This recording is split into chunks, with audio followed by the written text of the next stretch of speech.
크게 오늘 다룰 발제 방법은 크게 두 가지가 요거예요.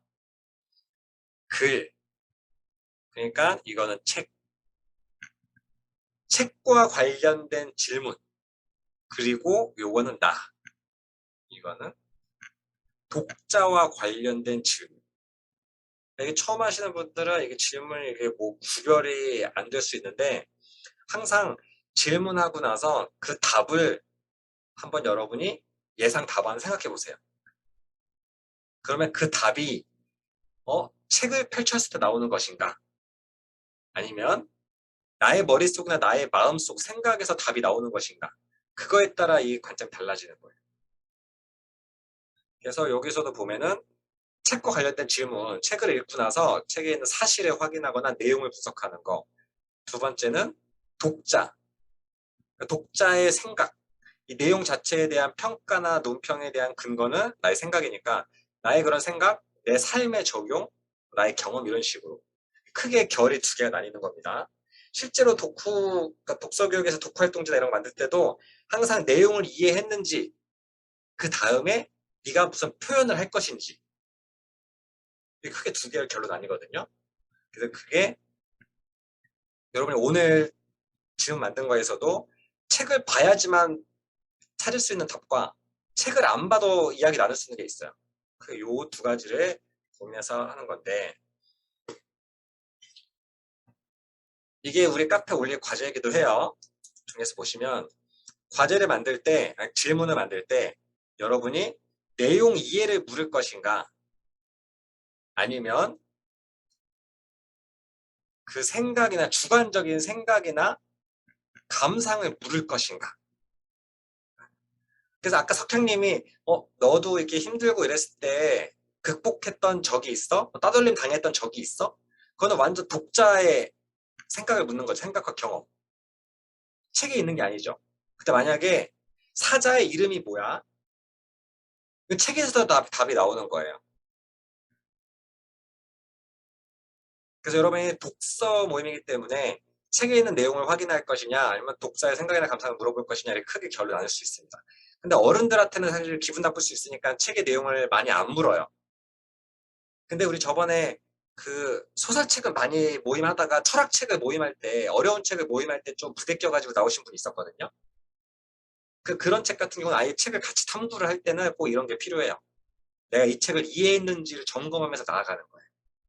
그러니까 어려운 책, 두꺼운 책 같은 경우는 결이 다른 질문입니다. 그래서 이 결이 다른 두 가지 질문을 만드는 연습을 이제 할 거예요. 그리고 그것이 이제 과제입니다. 5분 남았는데 이거 하고 끝낼게요. 흥부전을 바탕으로 내용을 확인하는 인지 질문과 이 독자의 생각이나 감상을 물어보는 정의 질문 두 개를 나누어서 간단히 채팅창에 한번 쳐주세요. 아주 심플하게 답이 책에 있는 거, 답이 독자한테 있는 거, 크게 두 개 다른 거예요. 이거는 뒤에 이제 열린 질문과 닫힌 질문으로 이어지는 거거든요. 그럼 답이 책에 있으면 답이 한 개예요. 답이 독자한테 있으면 독자 수만큼 달라져요. 100개가 될 수도 있고 N개가 될 수도 있고. 지금 채팅창에 빠르게 내용, 그러니까 좀 말은 뭐 인지 정의하기 좀 어렵긴 하지만 결국 내 감정적인 것과 내 그러니까 머리에서 답이 나오는 것과, 그러니까 머리는 이 책을 이해하는 머리예요. 텍스트를 이해한 내용을 묻는 것과 나의 느낀 것, 재미, 감상, 경험 이런 걸 묻는 거 이렇게 결이 나뉘고. 그래서 딱 매주 얘가 책을 소개할 때마다 여러분 느끼실 거예요. 어? 저 질문은 내가 책을 안 읽어서 대답을 못하겠다. 어?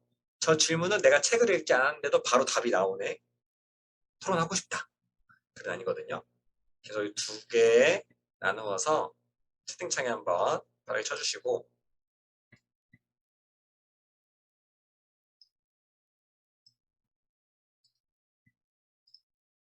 다음 시작할 때 또 있습니다. 뺨을 맞았을 때 뺨에 묻은 밥풀의 수는 몇 개인가? 책에 있으면 다행이에요. 근데 만약에 없으면 출제 오류입니다. 하여튼 책에 읽어야 확인할 수 있는 거. 그리고 제비는 왜 흥부에 박씨를 주었나요? 그럼 책의 내용을 알아야 대답할 수 있는 거죠. 흥부의 가난 원인은 무엇인가요?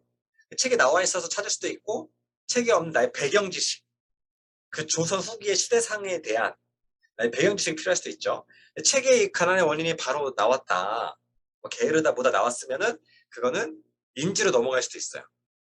근데 제대로 나오지 않고 우리가 그 책 외적인 지식을 활용해야 되는 거면 정의해서 끝날 수도 있고요. 그리고 당신이 흥부라면, 그렇지, 이거는 100명한테 물으면 100명마다 다른 답이 나올 수 있죠. 당신이 흥부라면, 왜냐면 답이 당신한테 있는 거예요. 아까 에너지 버스처럼 당신은 어디쯤 와 있나요? 어디로 갈 건가요? 그건 완전 독자한테 답이 있는 거죠. 에너지 버스를 읽지 않아도 에너지 버스가 무엇인가요? 라고 그러면 답이 책에서 나오는 거죠. 잘해주셨고, 연주님도 그죠? 박에서 어떤 것들이 나왔나요? 그럼 책을 뒤져봐야죠. 답을 찾으려면. 여러분 전화위복된 경험이 있나요? 맞아요. 저 회사 잘렸었는데 더 좋은 데 취직했어요. 이런 이야기 각자 나올 수 있죠. 학교에 싸워서 전학 갔는데 더 좋은 친구들을 만났어요. 이런 것들은 걔네 경험에서 나오죠. 주셨고, 흥부의 형은 왜 흥부를 쫓아냈나요? 이거는 책에서 답이 나오죠.